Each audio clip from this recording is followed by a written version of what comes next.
है मुझे, इतनी प्रसन्नता हो रही है कि मुझसे एक क्षण रहा नहीं जा रहा, इतनी प्रसन्नता हो रही है। मैं नारद मुनि अपनी कठोर तपस्या से, प्रचंड तपस्या से उस कामदेव पर विजय प्राप्त किया जो इंद्र के कहने पर मेरी तपस्या को भंग करने के लिए आया। इतनी खुशी की बात, क्यों ना इस खुशी को अपने पिताश्री जी से कहना चाहूं। जरूर, अवश्य। इतनी खुशी मुझे हो रही है कि मैं इस खुशी से फूला नहीं समा रहा हूं। मैं अपने पिताजी के पास चलता हूं, ब्रह्मदेव के पास, वो परम पूज्य पिताश्री ब्रह्मदेव। मैं उनके पास जाकर अपनी खुशी बताऊंगा। उनको भी लगे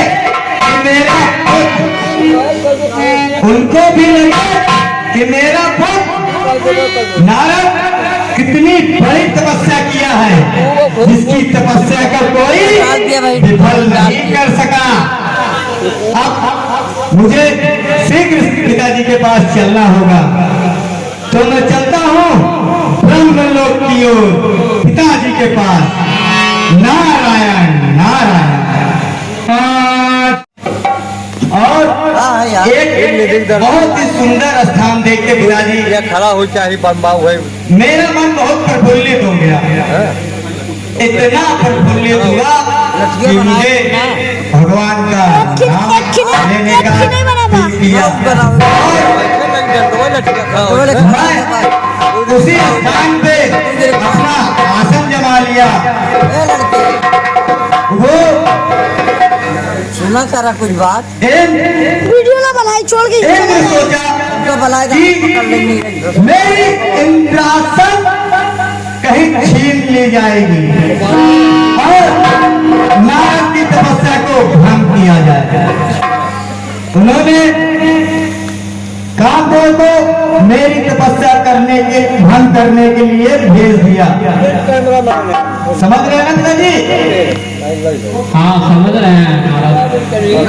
वो मेरी तपस्या भंग करने के लिए आया, अप्सरा आया, बहुत उसने प्रयास किया, लेकिन मेरी तपस्या को भंग नहीं कर पाया पिताजी। आखिर में मैंने उस तपस्या से कामदेव पर विजय प्राप्त किया। वो कामदेव मेरे चरणों में गिड़गिड़ाने लगा, माथा पीटता रहा। सुन रहे हैं ना पिताजी? हाँ, सुन रहे हैं। माथा पीटता रहा और बोला, हे नारद मुनि, मुझे क्षमा कीजिए, क्षमा कीजिए नारद मुनि। तो मुझसे भी रहा नहीं गया पिताजी, सुन रहे हैं ना? मुझसे रहा नहीं गया और मैं उसे क्षमा कर दिया। और मेरी खुशी का कारण यही है पिताजी कि मैंने कामदेव पर विजय प्राप्त किया।